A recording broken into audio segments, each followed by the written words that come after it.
1 Corinthians chapter 5. It is reported commonly that there is fornication among you, and such fornication as is not so much named among the Gentiles, that one should have his father's wife. And ye are puffed up, and have not rather mourned, that he that has done this deed might be taken away from among you. For I verily, as absent in body, but present in spirit, have judged already, as though I were present concerning him that hath so done this deed, in the name of our Lord Jesus Christ, when ye are gathered together, and my spirit, with the power of our Lord Jesus Christ, to deliver such an one unto Satan for the destruction of the flesh, that the spirit may be saved in the day of the Lord Jesus. Your glorying is not good. Know ye not that a little leaven leaveneth the whole lump? Purge out therefore the old leaven, that ye may be a new lump, as ye are unleavened. For even Christ our passover is sacrificed for us. Therefore let us keep the feast, not with old leaven, neither with the leaven of malice and wickedness, but with the unleavened bread of sincerity and truth. I wrote unto you in an epistle not to company with fornicators, yet not altogether with the fornicators of this world, or with the covetous, or extortioners, or with idolaters, for then must ye needs go out of the world. But now I have written unto you not to keep company, if any man that is called a brother be a fornicator, or covetous, or an idolater, or a railer, or a drunkard, or an extortioner. With such an one do not eat. No, do not eat. For what have I to do to judge them also that are without? Do not ye judge them that are within? But them that are without God judgeth. Therefore put away from among yourselves that wicked person. 1 Corinthians chapter 6. Dare any of you, having a matter against another, go to law before the unjust and not before the saints? Do ye not know that the saints shall judge the world? And if the world shall be judged by you, are ye unworthy to judge the smallest matters? Know ye not that we shall judge angels? How much more things that are pertaining to this life? If then ye have judgments of things pertaining to this life, set them to judge who are least esteemed in the church. I speak to your shame. Is it so that there is not a wise man among you? No, not one that shall be able to judge between his brethren. But brother go to law with brother, and that before the unbelievers. Now therefore there is utterly a fault among you, because ye go to law one with another. Why do ye not rather take wrong? Why do ye not rather suffer yourselves to be defrauded? Nay, ye do wrong and defraud, and that your brethren. Know ye not that the unrighteous shall not inherit the kingdom of God? Be not deceived. Neither fornicators, nor idolaters, nor adulterers, nor effeminate, nor abusers of themselves with mankind, nor thieves, nor covetous, nor drunkards, nor revilers, nor extortioners shall inherit the kingdom of God. And such were some of you. But ye are washed, but ye are sanctified, but ye are justified in the name of the Lord Jesus, and by the Spirit of our God. All things are lawful unto me, but all things are not expedient. All things are lawful for me, but I will not be brought under the power of any. Meats for the belly, and belly for the meats, but God shall destroy it and them. Now the body is not for fornication, but for the Lord, and the Lord for the body. And God hath both raised up the Lord, and will also raise us by his own power.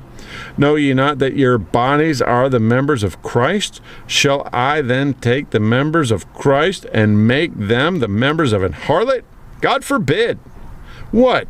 Know ye not that he which is joined to an harlot is one body? For two, he saith, shall be one flesh. But he that is joined unto the Lord is one spirit. Flee fornication. Every sin that a man doeth is without the body, but he that committeth fornication sinneth against his own body. What? Know ye not that your body is the temple of the Holy Ghost which is in you, which ye have of God, and ye are not your own? For ye are bought with a price. Therefore glorify God in your body and in your spirit, which are God's. 1 Corinthians chapter 7. Now concerning the things whereof ye wrote unto me, it is good for a man not to touch a woman. Nevertheless, to avoid fornication, let every man have his own wife, and let every woman have her own husband. Let the husband render unto the wife due benevolence, and likewise also the wife unto the husband. The wife hath not power of her own body, but the husband, and likewise also the husband hath not power of his own body, but the wife. Defraud ye not one of another, except it be with consent for a time, that ye may give yourselves to fasting and prayer, and come together again, that Satan tempt you not for your inconsistency. But I speak this by permission, and not of commandment. For I would that all men were even as myself. But every man hath his proper gift of God, one after this manner, and another after that.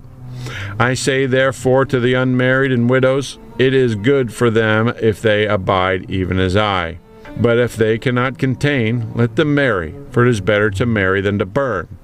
And unto the married I command, yet not I, but the Lord, let not the wife depart from her husband. But if she depart, let her remain unmarried, or be reconciled to her husband, and let not the husband put away his wife. But to the rest speak I, not the Lord. If any brother hath a wife that believeth not, and she be pleased to dwell with him, let him not put her away. And the woman which hath an husband that believeth not, and if he be pleased to dwell with her, let her not leave him. For the unbelieving husband is sanctified by the wife, and the unbelieving wife is sanctified by the husband. Else were your children unclean, but now they are holy. But if the unbelieving depart, let him depart. A brother or sister is not under bondage in such cases, but God hath called us to peace. For what knowest thou, O wife, whether thou shalt save thy husband? Or how knowest thou, O man, whether thou shalt save thy wife? But as God hath distributed to every man, as the Lord hath called every one, so let him walk. And so ordain I in all churches. Is any man called being circumcised? Let him not become uncircumcised. Is any called in uncircumcision? Let him not be circumcised. Circumcision is nothing, and uncircumcision is nothing, but the keeping of the commandments of God. Let every man abide in the same calling wherein he was called. Art thou called being a servant? Care not for it. But if thou mayest be free, use it rather. For he that is called in the Lord being a servant is the Lord's free man. Likewise also he that is called being free is Christ's servant. Ye are bought with a price. Be ye not the servants of men. Brethren, let every man, wherein he is called, therein abide with God. Now concerning virgins I have no commandment of the Lord, yet I give my judgment as one that hath obtained mercy of the Lord to be faithful. I suppose therefore that this is good for the present distress. I say that it is good for a man so to be. Art thou bound unto a wife? Seek not to be loosed. Art thou loosed from a wife? Seek not a wife. But and if thou marry, thou hast not sinned. And if a virgin marry, she hath not sinned. Nevertheless, such shall have trouble in the flesh, but I spare you. But this I say, brethren, the time is short. It remaineth that both they that have wives be as though they had none, and they that weep as though they wept not, and they that rejoice as though they rejoiced not, and they that buy as though they possessed not, and they that use this world as not abusing it, for the fashion of this world passeth away.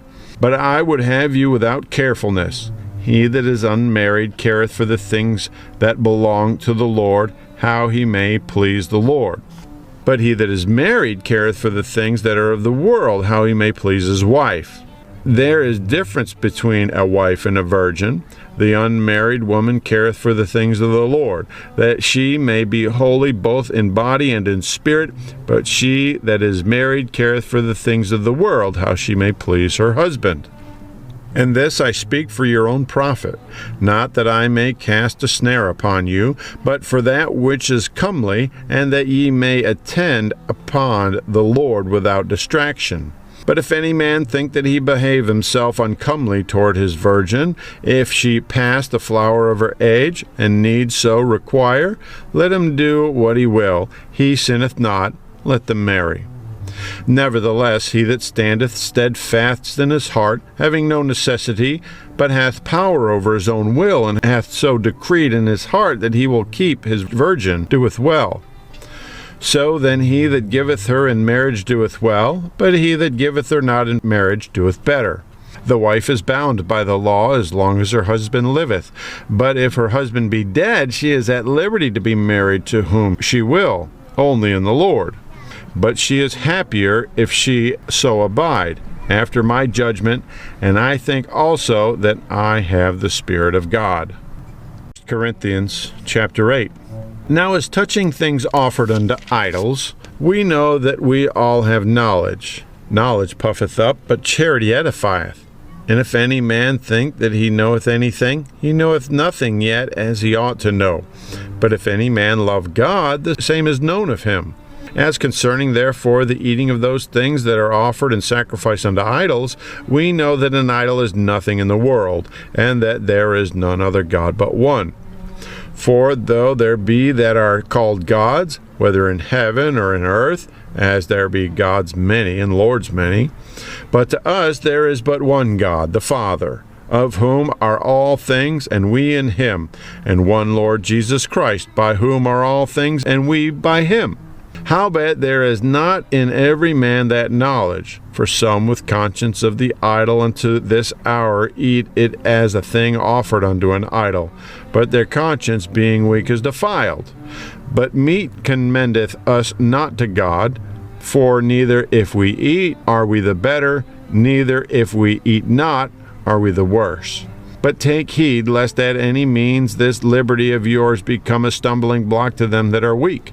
For if any man see thee which hast knowledge sit at meat in the idol's temple, shall not the conscience of him which is weak be emboldened to eat those things which are offered to idols? And through thy knowledge shall the weak brother perish, for whom Christ died. But when ye sin so against the brethren, and wound their weak conscience, ye sin against Christ. Therefore, if meat make my brother to offend, I will eat no flesh while the world standeth, lest I make my brother to offend.